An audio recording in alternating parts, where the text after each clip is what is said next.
On the last episode of the Shaka for One and the Million. He said, what caused these riots? He said it was young children who started these riots, and what was motivating them was a high self-esteem and an enhanced racial pride. He said the majority of the rioters were high school dropouts, but they had a higher political orientation than their peers who did not drop out. Now, why don't we have health care? Again, everything is racial. The judicial system, everything. I have one young lady in here who's going to explain that she works at a healthcare facility. And no matter how much dementia these folks got, when you walk in the room, they can still remember that your ass is a nigga.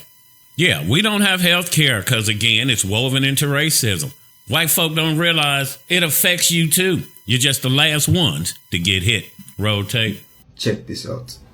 White people, watch this video, and I'll be right back.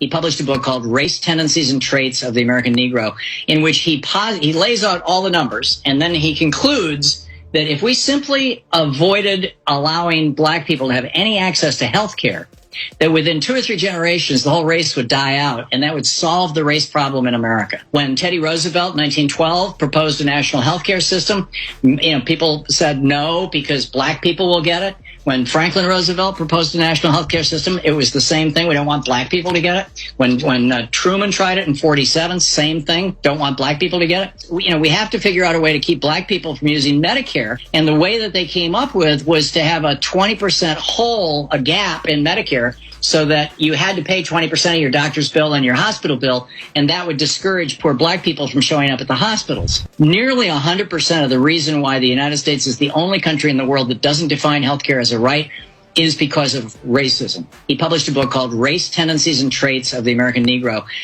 I've worked in the hospital virtually my entire professional career.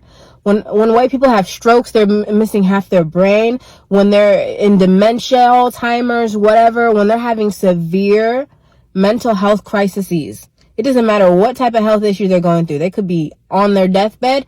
Guess what they're going to remember? They'll forget everything else. Their pain will trump everything else. The second they see a black person walk into their room to care for them, immediate racism. Immediate hard R's are coming out. Immediate belligerent behavior towards that black person is coming out, or towards whatever non-white person is coming out. Racism is pre-installed malware, and until you guys uninstall it, it's deep in your marrow. It's deep in our marrow. How many times do I have to say this? Racism is a detriment to you white folks, poor white folks especially.